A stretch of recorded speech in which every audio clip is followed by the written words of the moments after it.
Hello viewers, অচেতনতার free coaching চ্যানেলে তোমাদের সকলকে স্বাগত জানাই। আজকের এই ভিডিওতে তোমরা যারা নেতাজি সুভাষ ওপেন ইউনিভার্সিটিতে ইউজি বিডিবি কোর্সে হিস্ট্রিতে থার্ড ইয়ারে পড়ছো, তোমাদের যে CC13 পেপারটি রয়েছে আধুনিক ভারতের ইতিহাস, এই পেপারটির 2025-এর সাজেশন নিয়ে আলোচনা করছি এই ভিডিওতে। তো দেখো, এখানে 50 নম্বরের পরীক্ষা এবং তোমাদের বিভাগ ক বা গ্রুপ এতে 10 নম্বরের প্রশ্ন দুটি লিখতে হবে, 4টি প্রশ্ন পরীক্ষায় আসবে। এবং এখানে যে সমস্ত প্রশ্নগুলো আমি তোমাদের সামনে তুলে ধরছি, এগুলো আর উত্তর, প্রতিটা প্রশ্নের উত্তর আমার চ্যানেল থেকে তোমরা পেয়ে যাবে একের পর এক ভিডিও ক্লাসের ভিতর দিয়ে।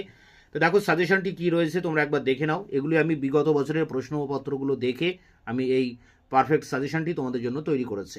প্রথম প্রশ্ন, ভারতে মুদ্রণ ব্যবহার বা ছাপাখানার উদ্ভব ও বিকাশ লেখো। পরেরটি ব্রাহ্ম সমাজের আন্দোলনে কেশবচন্দ্রের ভূমিকা লেখো। পরেরটি ওয়াহাবি আন্দোলন সম্পর্কে একটি প্রবন্ধ লেখো। পরেরটি স্যার সৈয়দ আহমেদ খানের আলিগড় আন্দোলনের বর্ণনা দাও। পরেরটি MN শ্রীনিবাস বর্ণিত সংস্কৃতায়ন প্রক্রিয়াটি বর্ণনা করো। পরেরটি বাংলার নমশূদ্র আন্দোলন সম্পর্কে আলোচনা করো। পরেরটি নারী ইতিহাস চর্চা সম্পর্কে আলোচনা করো। পরেরটি ভারতের জাতীয় কংগ্রেসের উৎপত্তি সম্পর্কে বিতর্কটি আলোচনা করো। পরেরটি 1885 থেকে 1905 পর্যন্ত জাতীয় কংগ্রেসের নরমপন্থী পর্ব আলোচনা করো। পরেরটি চরমপন্থী জাতীয় কংগ্রেসের উদ্ভব সম্পর্কে আলোচনা করো। পরেরটি অসহযোগ আন্দোলনের কারণ ও ফলাফল আলোচনা করো। পরেরটি আইন অমান্য আন্দোলনের কারণ ও ফলাফল আলোচনা করো। পরেরটি ভারত ছাড়ো আন্দোলনের প্রকৃতি বা চরিত্র নিরূপণ করো। পরেরটি ভারত বিভাগ কি অনিবার্য ছিল। পরেরটি নেতাজি সুভাষচন্দ্র বসুর আজাদ হিন্দ ফৌজের অবদান লেখো।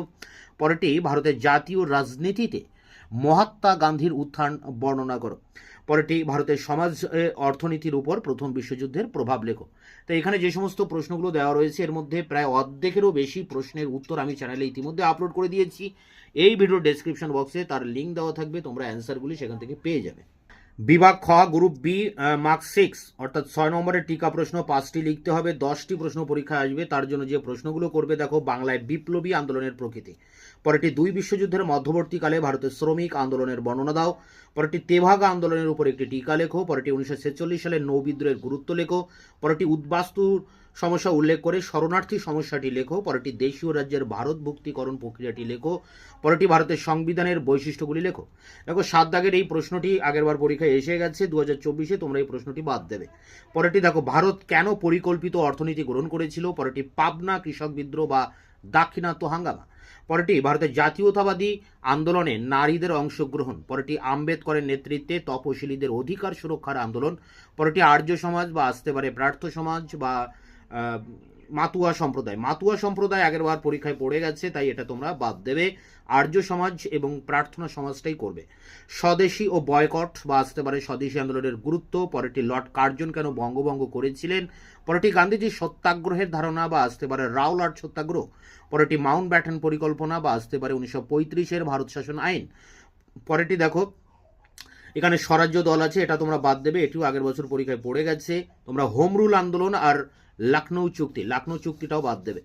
তোমরা এই যেগুলো আমি কেটে দিয়েছি সে 3টি প্রশ্ন, এই 3টি প্রশ্ন বাদ দিয়ে বাকি কোশ্চেনগুলো অবশ্যই তোমরা দেখবে। এবং এখানকার অনেক প্রশ্নের উত্তর আমি চ্যানেলে আপলোড করে দিয়েছি। তোমাদের অন্যান্য পেপারগুলিরও syllabus, suggestion, previous question answer সবই আমি চ্যানেলে আপলোড করে দিয়েছি।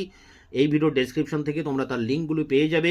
দেখা হচ্ছে অন্য কোনো ভিডিও ক্লাসে, ততক্ষণে তোমরা চ্যানেলকে সাবস্ক্রাইব করে রাখবে, বন্ধুদের কাছে শেয়ার করবে। ভিডিওটি ভালো লাগলে অবশ্যই একটা লাইক দেবে।